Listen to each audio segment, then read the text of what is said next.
Welcome to Parenting GPS, navigating your parenting journey. I'm Kari, Kling, the host of your show.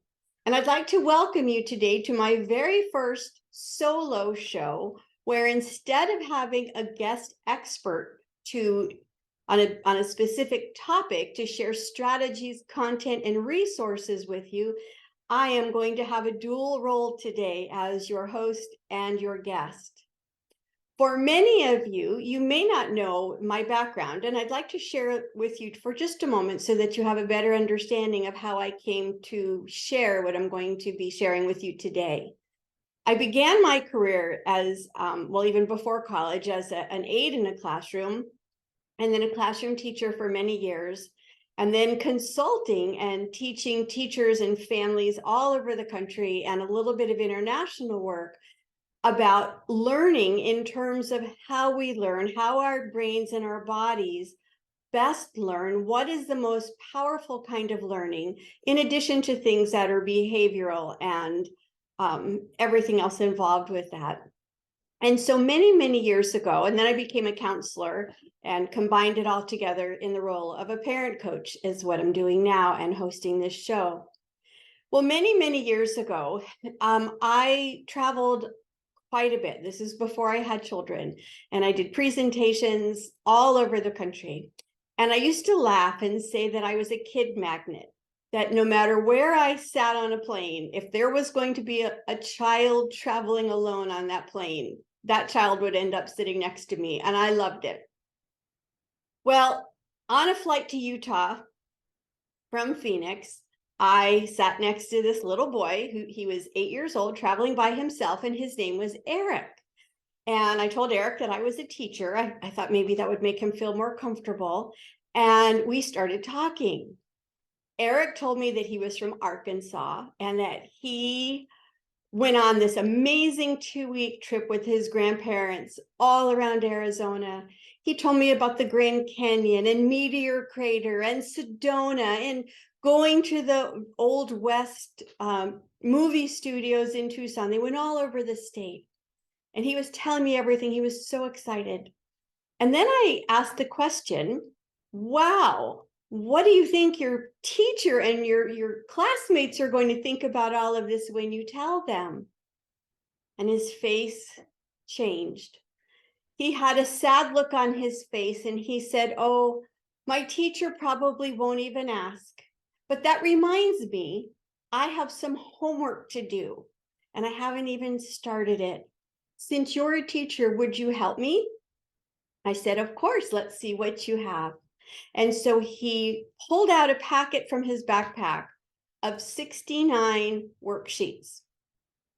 They were worksheets of things about penguins, about Anne Frank, about the Civil War, some phonics things we were supposed to figure out about what letter a picture started with or ended with, and we couldn't even figure out what the picture was.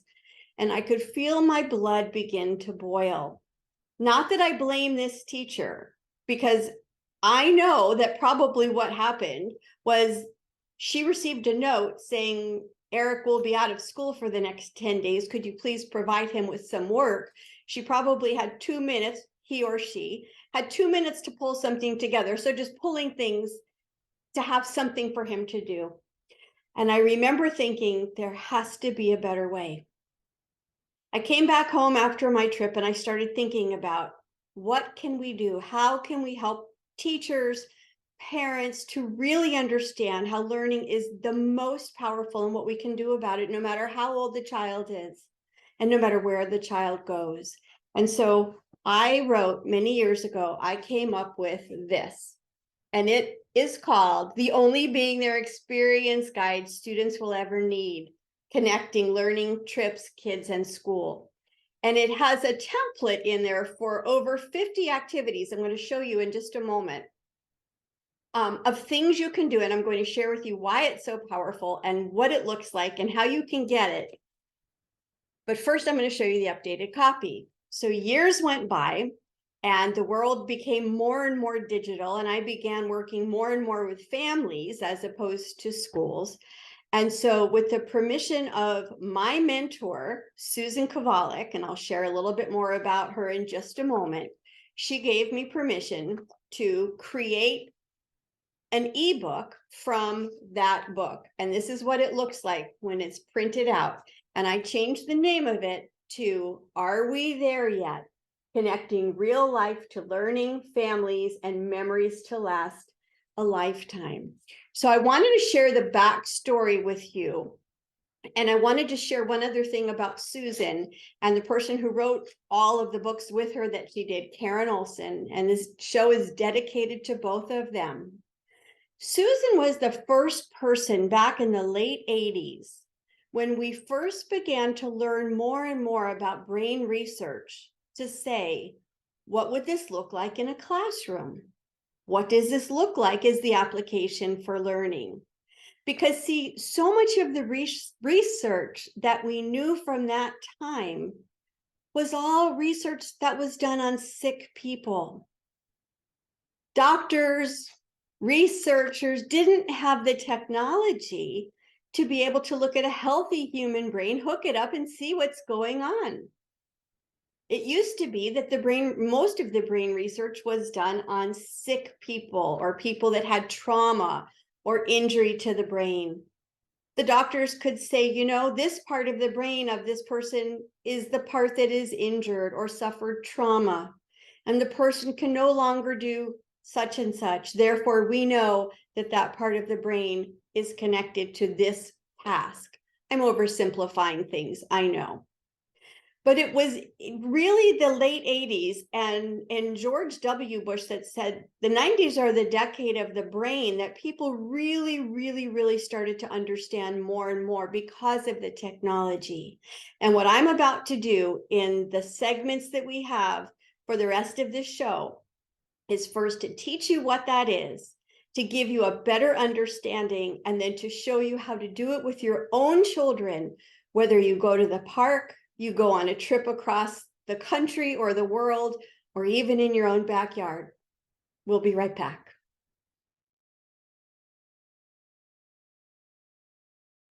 To illustrate the impact of powerful learning, I'd like to begin by asking you a question. And the question is this: I want you to think about the most powerful learning experiences that you have had in your life.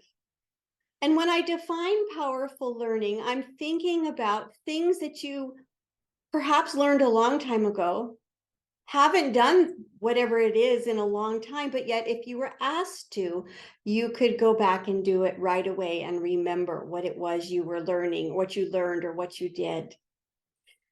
Most likely, it was the real life experience where you actually did something, you had an experience, is what you are remembering.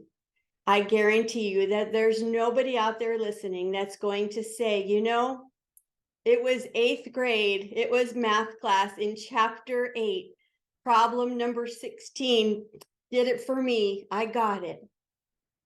Because we know that that kind of learning has the least sensory input. Now, I'm not putting down math books. I wrote a math book. I'm going to do a show about that one day. And that was called It's Not About Math, It's About Life, where we look at how important it is to show children where the subject, in that case, math, is in real life and the applications for it. But I want to begin by sharing some research with you. And I'm going to give you a very brief overview, because the point is not that you understand every single bit of it, but you get the bigger idea. And I think you will. And so you and I were taught that we had 5 senses. 5 senses that our bodies and our brains gain input to help us understand the world. And right here, I'm going to show you the list of 19 senses that I'm talking about.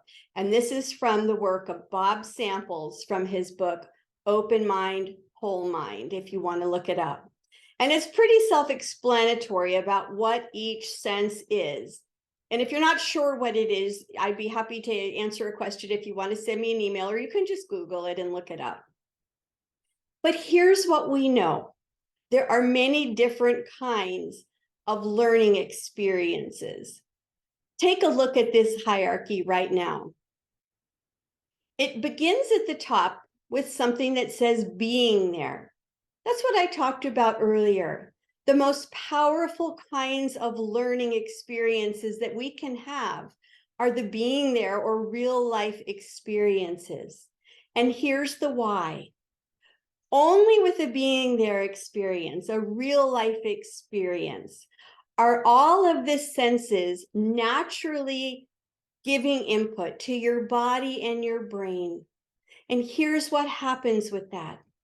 The greater the sensory input, the greater the chance of unforgettable learning, because the greater the sensory input, the greater ability the dendrites in your brain, coming from those brain cells, have of growing, becoming thicker, and more connective, if you will, to help pass information from one brain cell to another. We've all heard horrible stories about maybe a child or a person who was locked in a room, didn't have any kind of environmental stimulation, and they didn't do very well in life. They didn't have that high sensory input to help their brains grow and connect and to be able to learn in a way that goes to unforgettable learning and long-term memory in a way that they can apply it. So it's all connected. Our bodies and our brains are all connected. Let's go back to the levels of learning. I already shared with you about the being there. The next most powerful, because sometimes we can't be there. Maybe the place we're learning about is too far away. Maybe the place doesn't, or the thing doesn't exist anymore. So we have to create an immersion experience where it looks like, sounds like, feels like, maybe smells like, as many senses as we can incorporate the real thing. And the best example that I can think of, just off the top of my head, is going on that Pirates of the Caribbean ride at Disneyland when I was a little girl, and feeling like, wow, this must have been what it really felt like, because the way they created the environment, it made you feel like you were really there. But the reality is that sometimes we can't even create an immersion experience for something that we're trying to teach. And so the next best thing is hands-on of the real thing. And I'm going to give you an example. There are zillions of examples, but if you're learning about spiders, I'm just going to think about this, because when I was teaching second grade, we had a pet tarantula, which is an arachnid, really not, well, an arachnid. A tarantula, I think it's an arachnid. We had a pet tarantula. Don't quiz me on the tarantula's arachnid part. Instead of just looking at pictures of it, he was our class pet. We had a real tarantula. His name was Spike. The kids wrote him letters.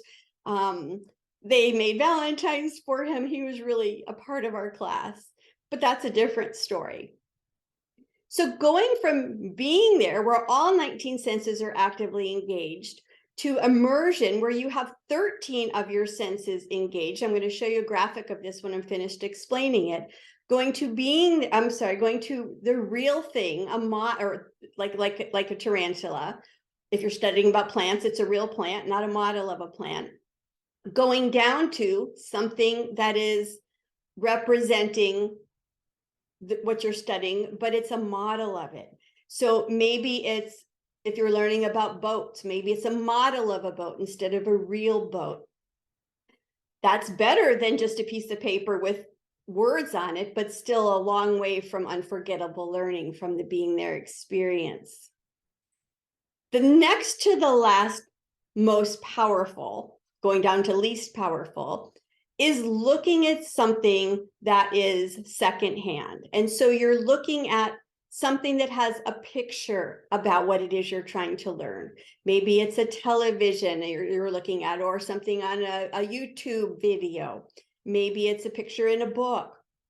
So adding that graphic adds more input than going down to the least powerful, which is symbolic. And symbolic experiences are what we think of as paper and pencil, those math problems on the worksheet or in the book. those language arts worksheets that say, circle the noun, underline the verb, whatever. And I have an example I'm going to share with you for that too.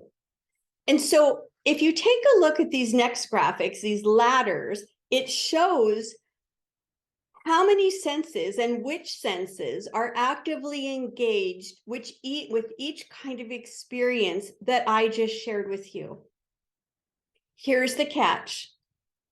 Sometimes we continue, we being educators, parents, whomever, to teach things that are new through symbolic or secondhand methods and wonder why the kids aren't getting it. Does it mean that a child never learns to do things on pencil and paper? Of course not. But what I'm going to do as we continue our lesson is to share with you, how do you take something that is normally a paper and pencil task and create a being there experience in the real world? And I'm going to show you that, and it's so easy and it's so much fun, and it doesn't take very long at all. Well, I'm going to show you a few things that take more time, but some of the things don't take more than a few minutes. When we come back from our break, we'll be right back.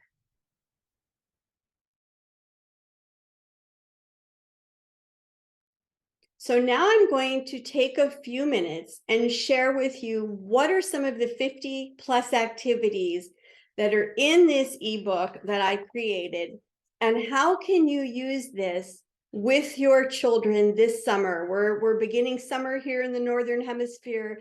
I know some of you that are watching are from the Southern Hemisphere. It doesn't have to be something for summer vacation. It could be on a Saturday at the park. It could be on vacation. It could be just hanging out with your family. So wherever you are in the world, you can use this today, if you will. So some examples, I'm not going to show you all of them because of time, is I want to first share with you that this book is broken up. We have the table of contents. And the first part are things to think about if you're pre-planning a trip. First, I'll share with you, I have Eric's story that I shared at the beginning with you and why I created this book. And so some things, if you are going on a trip, and again, depending on the age of your child, some things to think about when you are getting ready to begin. Mapping skills, transportation, looking at how many miles you're going and how much would it cost by car, by train, by plane. Obviously, that's for older kids. How are you going to spend your time when you're there? How are you going to plan for that? Mapping skills. You know, one of the things that I know so many kids don't feel are important today are mapping skills, because to quote my own children when they were a little bit younger, Mom, we've got GPS, we've got Google Maps. We don't need to know how to read a map. And I said, but how do you know if you're going in the right direction and you're being guided the right way? That was always a fun conversation. And then the second part is about, we're ready to go. So now, and again, it could be going to the grocery store, it could be anywhere. And you don't have to do all of these pages. This is a reusable resource that you can take one part of it and do it sometime, another time, do another part, maybe let the kids pick what they want to do. This first part is called Take a Look, which is really just observing and creating a scrapbook page, if you will. And you don't have to create it on this. This is just a guide. So what I want to do right now is take a moment. I'm going to show this on the screen. This is Take a Look. My boys were in second grade, and I never knew when we did these that I would have a television show and be able to show this. This is just something that we did because they were learning about nouns and verbs and adjectives. And I want you to think back of when I shared the different kinds of experiences.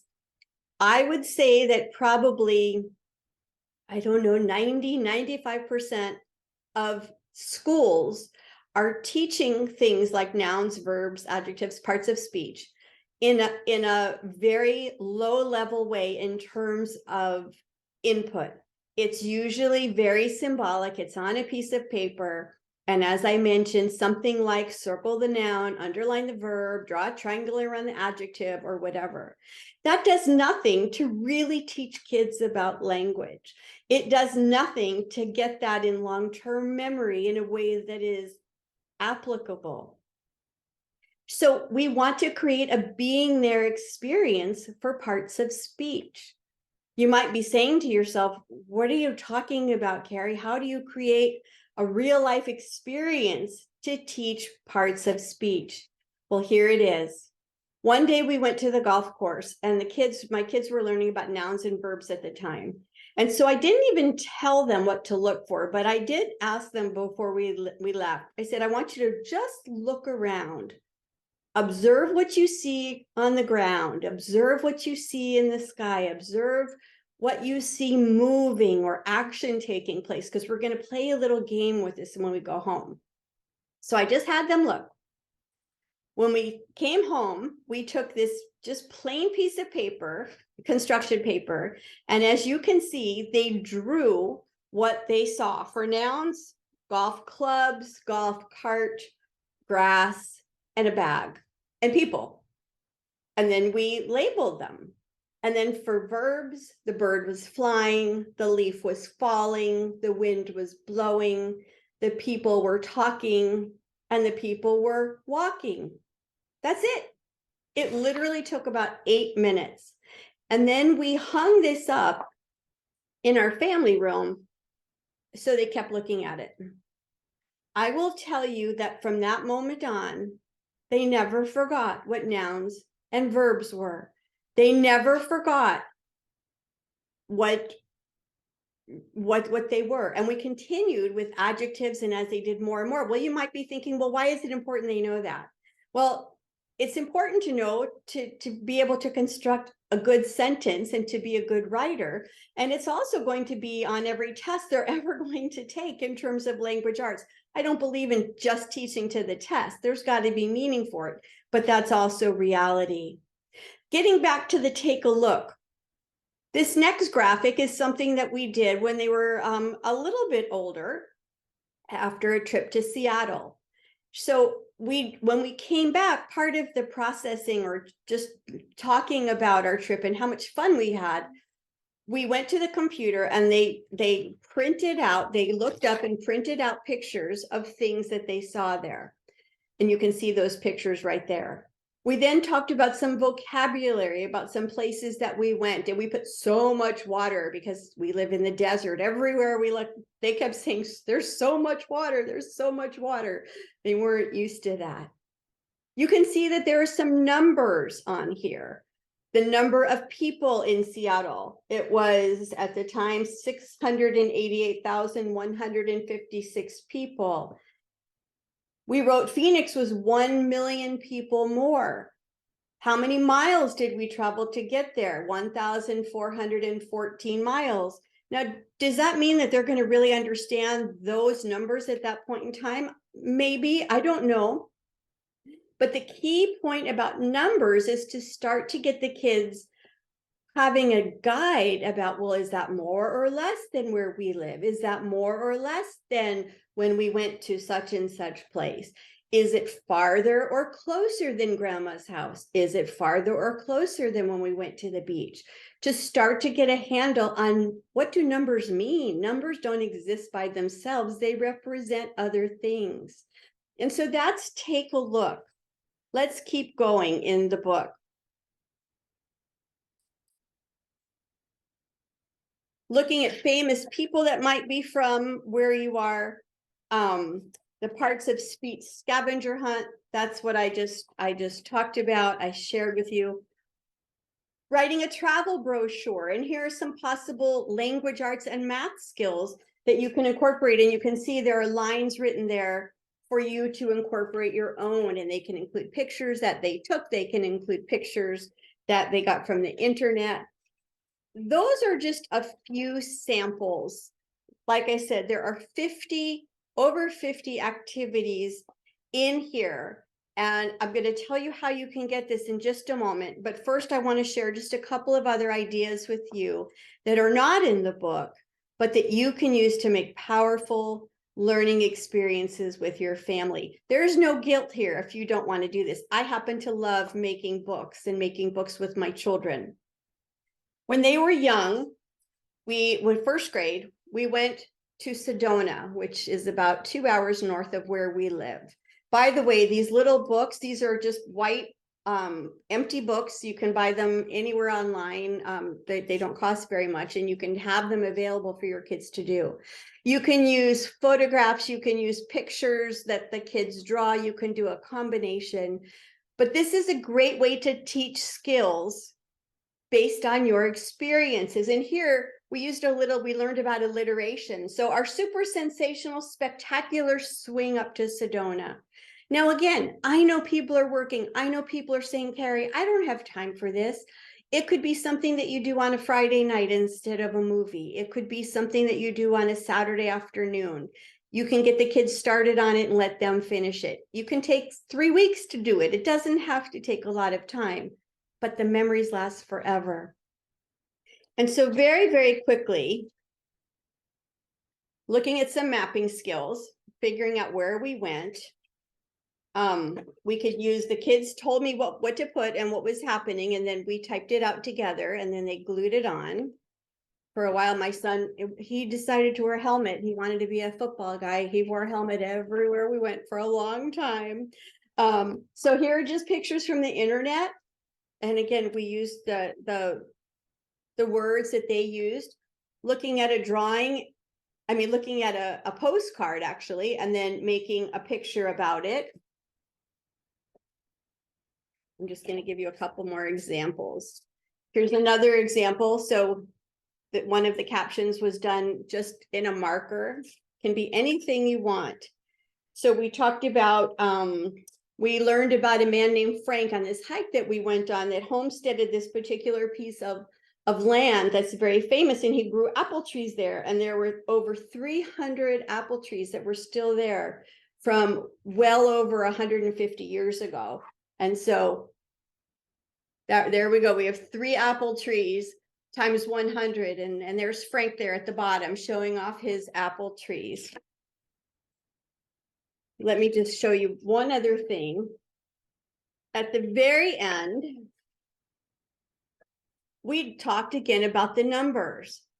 How many miles did we travel? What is the elevation of Sedona? The settling, what year it settled, what year it was founded, when it was incorporated, how many people. Everywhere we go, there are numbers. And so it's about pointing those out to our kids.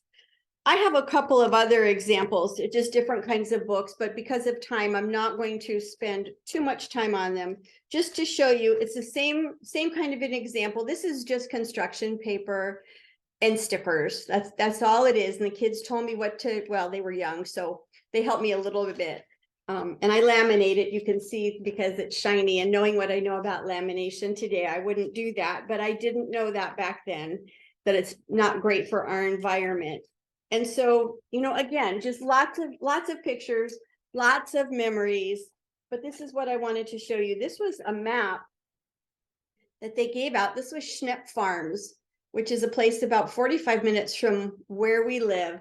And they had a pumpkin and chili festival with games and rides and corn mazes, and it was really fun. But again, my boys were about 3 years old, and understanding mapping skills at that young age from a map that was an illustration. And so lots and lots of examples. And here's how you can get this. I'm only going to do 3 segments today instead of 4 because we don't have questions from the audience. But here's what you can do. Let me just bend over and pick this up for you. Here we go. If you are interested in purchasing this so that you have it for your family forever, it's on my website at karikling.com. Just go to the shop. I have a special price on this because I want everybody to be able to get it for $5. You can download this and have it forever. This is what you're going to do. Use 11 by 14 paper.